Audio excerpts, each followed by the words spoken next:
Hello everybody, look at this, video number 3. We're slowly building our momentum back. And this is quite a special video. First of all, because we're finally gonna do this together again. I just brewed a fresh cup of coffee.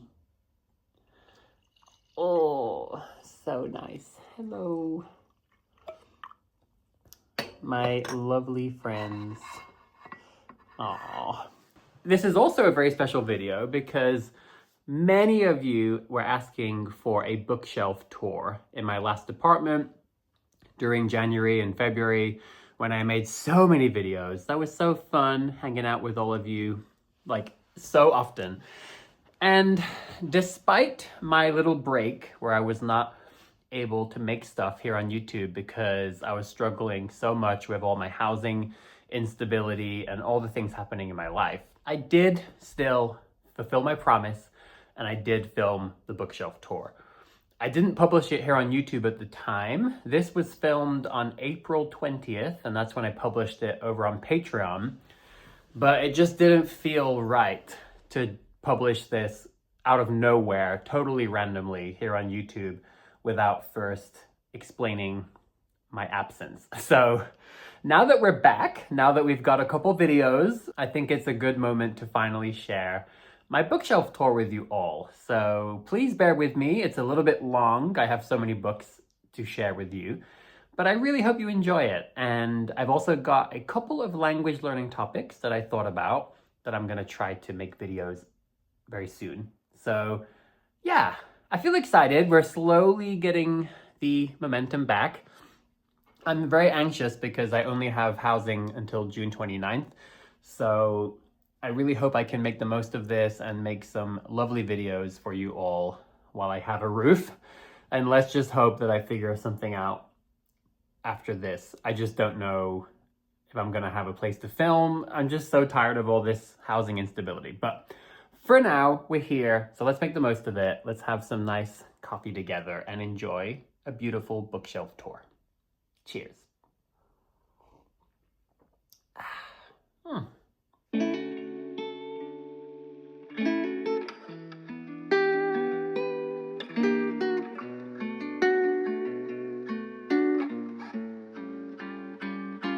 Hi everybody, welcome back. And it's finally time to do a bookshelf tour. I've never done this before, but a lot of you have asked for it.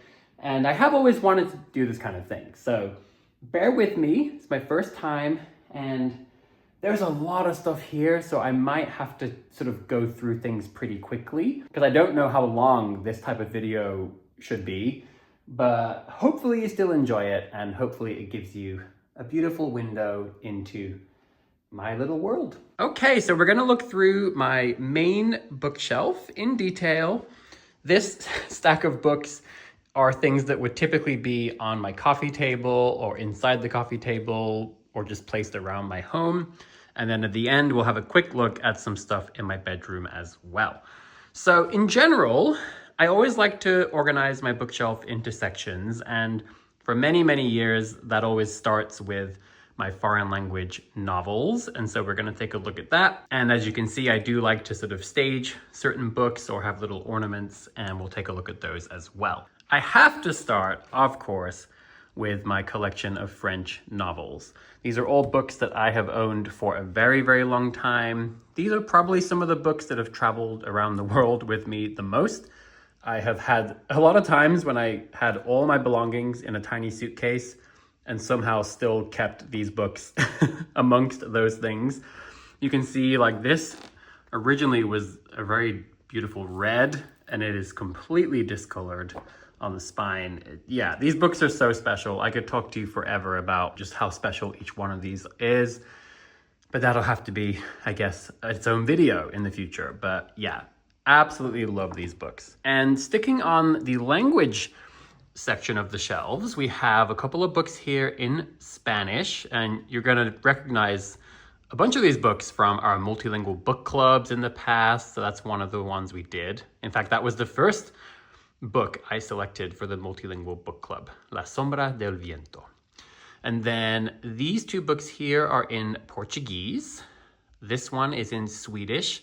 I got this when I first began learning Swedish. Män som hatar kvinnor is the original Swedish version of The Girl with a Dragon Tattoo. These two books are in German. And then we have a little section here for Italian books. And these are really beautiful. I love this one. It's like a collection of quotes about love, all translated into Italian. You'll recognize this from our multilingual book club back in Bristol. And then a collection of poems from Ungaretti. And yeah, here I have kind of a random collection. So this is a beautiful book all about van life.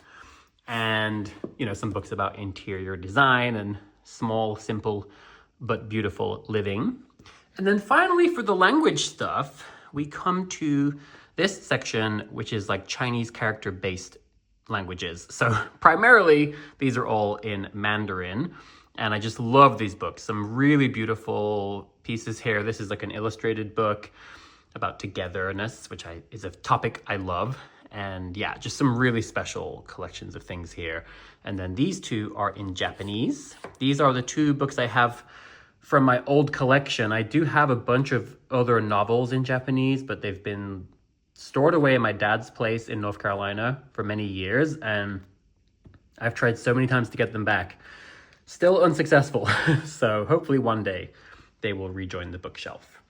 So that's like a lot of language stuff. I do also have some textbooks down here. These are like Japanese textbooks, and then these are Cantonese. And I think that pretty much concludes foreign language things. We can also take a quick look at some of my decorations and ornaments. So I love camera stuff, of course, but I also love old, simple objects. And this is actually a real camera body. This was restored by a wonderful little shop and turned into a lamp. And the shutter of the camera is now what turns on the lamp. I mean, look at this. What a beautiful, beautiful piece. I adore it, and I'll hold on to it as long as I can. This is just a candle, but I really like the shape, the color, and I particularly like how it fits with this. And this is a beautiful little vase that I got in San Francisco. It's very special to me. And then finally, this is an old film camera. I actually bought this for myself as a sort of celebration when I got my job at the last startup that I worked at. It wasn't expensive at all, but I wanted to get into film photography, and the shutter broke on the first time I used it. I was told this is just one of the gambles when you buy super old cameras. Sometimes they last forever, sometimes they don't. And this one did not, but I still held on to it. And now we get to some really interesting, exciting stuff. I think I want to maybe start on this side. So these books are all related to art, animation, illustration. So this is The Artist's Way, very famous book. A couple of books on motion graphics and motion illustration here. And I just think these are really wonderful. Then we have some like big inspiration books. So I'm a huge fan of risograph printing, and I do plan to actually get into doing my own risograph stuff this year. This is a book just full of inspiration and information about risograph. And I've talked about this book in some videos in the past. A beautiful book about brand design by hand by John Contino. And then a few others, like this is a really, really special one, just full of inspiration about production design for animation. Gorgeous, gorgeous book. These are pretty iconic for anyone doing like sequential narrative art, like comics or animation. And then we kind of get into like a mixture of things. Like this is more like philosophy related to art, finding your artistic voice, wabi sabi for artists, designers, poets, and philosophers. And yeah, kind of a collection of things. These are a couple of books about San Francisco. One is about the people of the city, which is a whole topic, and I just love this book. And then this is more kind of a collection of architectural sketches and just a view of the city from that lens. And I think it's gorgeous, and I've just always loved it. And then a whole little section here about coffee. How to make the best coffee at home, James Hoffmann, but also a few others. Now, this is also some interesting stuff that kind of relates back to languages. So this is a little collection of graphic novels by one of my favorite illustrators, Laura Perez. And she makes these beautiful, beautiful books. And I love these because I've been finding more and more in my life that, in particular with online classes, but also things like this, and also, movies, things like that, I love when foreign languages simply facilitate enjoying or consuming or studying things that I just want to study anyway. I bought these books to support Laura, to read them myself, to just take a breath of inspiration from her work. And they just happen to be in Spanish. And so I love how that elevates the whole experience. And yeah, I've been doing so many classes lately in Spanish, and that's been a pleasure too. And then, yeah, a couple of really nice little novels. This is a really special set of books. Daily Stoic has been really influential to me. And last year, I kind of switched over and focused more on Zen, and I really got a lot out of it. But this one in particular, I want to make a whole video about, because I have a really special way of reading this book. And I think it was really helpful for me, and I think it could help other people too. And then there's some travel books here. I don't have a lot of these, but I really like this little series here, and I quite liked the format of this. I think I was a bit overly optimistic when I came back to the UK that maybe I'd finally have the chance to actually travel for fun, not moving places. It didn't quite work out, but hey, the book's still there. I'm sure it's going to come in handy at some point. And this is like a little indie coffee guide for London. And yeah, these are just like a bunch of other topics. Like, I really love these two books, The Talent Code and The Culture Code. These inspired a whole bunch of video ideas that I still haven't made, but I will one day. I have quite a few books on writing, storytelling writing, and yeah, you can kind of see some of the topics I think about. You will find your people one day. And then moving down here, this is really interesting. So this is a whole set of books. This is a whole series framed. There's books about perspective, about composition, environment design, but these are from an absolutely incredible artist, Marcos Mateo Mestre. He is just phenomenal, and there is so much knowledge in these books about, again, sort of sequential narrative art for things like animation, or it could be comics, it could be games, just such a wealth of knowledge in these books. And I mean, even these are absolute gems. Oh my God, I love these books so much. I mean, honestly, this whole set here, and including this one, these books are gonna take me probably like 5+ years to digest. And I love it. I love it, and I'm here for it. Very special part of my bookshelf, as is this part. So I collect picture books. It's one of my favorite types of book to collect. Miroslav Stasek is one of my favorite older illustrators, and this is a lovely set that he has. This is London, this is Britain, this is New York. Love this one. But he has a lot of others too, like Paris, I think Rome. Really wonderful books. This is one of my actual favorites, Shackleton's Journey. An absolute masterpiece in illustrating books, honestly, and a beautiful story. And then these two here are by Chris Sasaki. Paper Sun is just one of my all-time favorite picture books, but also Home is a Window. I just love Chris Sasaki as an artist, as a human being. He works in the animation industry primarily, but he's also an incredible picture book illustrator. He's one of the people I just hope to meet one day. We'll see, who knows? And then I'm sure you all remember this one from our video about using children's books for the purpose of language learning in our daily diary series. These are two books about Polish poster design, and I would love to dig more into those in the future. Some of these books are definitely just things I look forward to just really give myself time to read. And yeah, some instructional books on drawing. These are my books. And by the way, thank you to those of you who have reached out about purchasing signed copies. I think there's 3 of you, and I have 3 spare copies. So I will be getting back to all 3 of you in the next few weeks. And yeah, just some more, drawing books, some cookery books, which we can also find at the top there.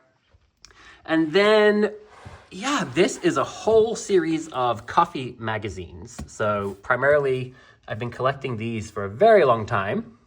Each one is about a different city, and it's coffee history, coffee culture. Really, really awesome. They all get printed in small batches, and once they're gone, they're gone. So I do cherish these. And this is a relatively new coffee magazine from James Hoffman. Oh, I also have the snowman here. And another, like, I have quite a few of these books that are just little gems I've found in random tiny shops that just fill me with inspiration and joy. And speaking of that, this is a lovely series of illustrated magazines. And I got all these used. I just think they're so beautiful. I haven't read them yet. I just was so inspired by the way they're done, the drawings, the styles, the layouts. And I just hoped one day to have some time to breathe lots more inspiration through those wonderful books.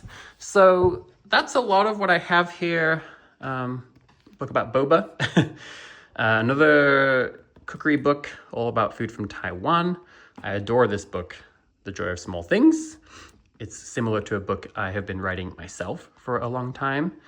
And then this is a book all about underrated cities in the US. And, you know, as somebody who thinks a lot about where I could possibly finally establish a home and embed myself in a community, I do love seeing places like that aren't necessarily your most typical picks.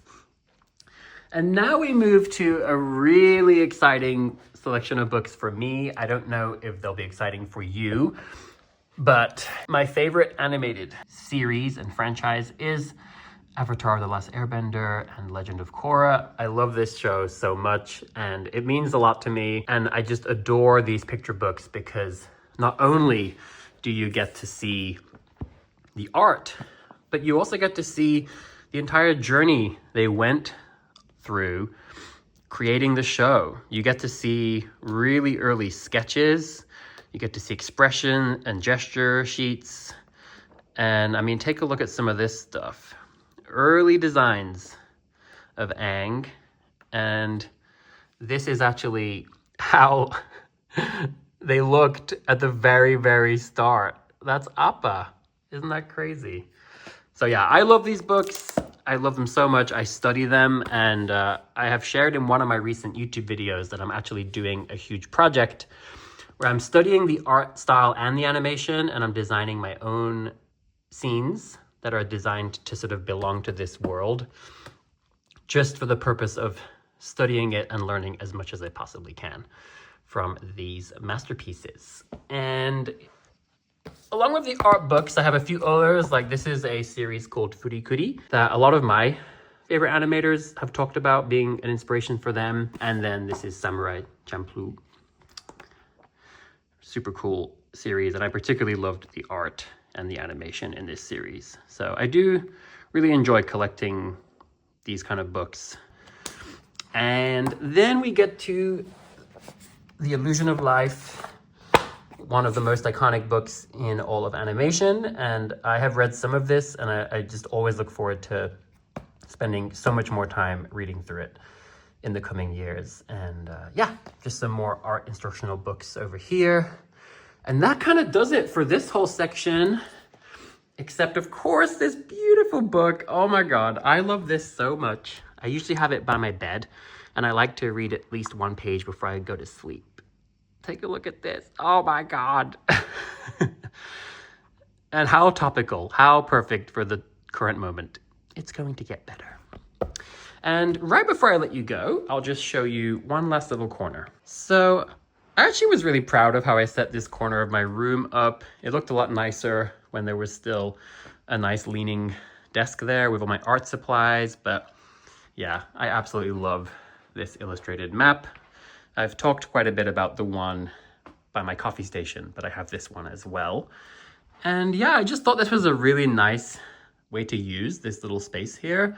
And I used it to also have my little paper houses, and it just makes it feel like a little village on the side of a mountain. That's how I think about it.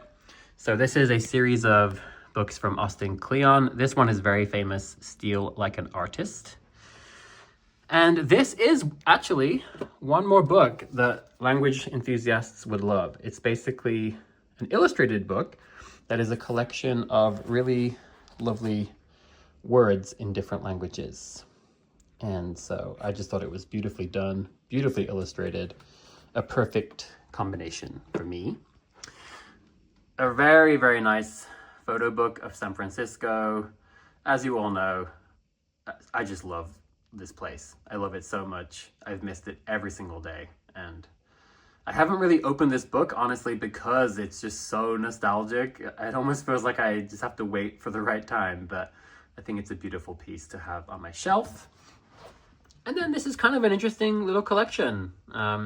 The Creative Act, I haven't really read this yet, but it's a super iconic book from Rick Rubin. Joyful is a really impactful book for me. It inspired a whole series of documentaries I was working on, including the one I shared on Patreon a couple months ago that never was seen by anybody, that I still want to finish one day. This is very, very good for the current moment, owning our struggles. Maybe I will actually open this one finally. And then another book on writing. I actually love this one by J.B. Priestley. It's similar to The Joy of Small Things. It's just like a guy who was known for being a bit of a curmudgeon, and his response to that was, I'm going to write a whole book about small delights that bring me joy. And I'm so here for it. And yeah. Oh, okay. I am so sorry if that was super long or if it was super rushed. I really don't know exactly how these things are supposed to go, but there's just so much stuff there I could talk about. I would love to just open up some of these things in the future and walk you through them, but hopefully for now, this at least gives you an idea. Oh, I do also have, you're not going to be surprised, I have the Avatar comics and the entire set of DVDs for the Avatar and Legend of Korra. Anyway, I hope you enjoyed this. I would love to know what you think. Was there anything in there that surprised you? Was there anything that you thought, oh, I want to read that. I want to get that for myself? Yeah. Sorry if it was, a lot of other stuff, not that much language things, but the language books really are a huge staple of my bookshelves, and it would just feel so empty without them. So yeah, thanks for joining me on this video. Thanks so much for understanding and being so patient while I've been struggling to be here for a couple months. And yeah, I definitely would like to slowly ease back into publishing regularly. I might still need a few weeks as I'm, finishing moving out. It's a bit stressful, but we're gonna get there. And if I can find that page again, hang on a second. It is going to get better. It is. Bye, everybody. Have a great rest of your day.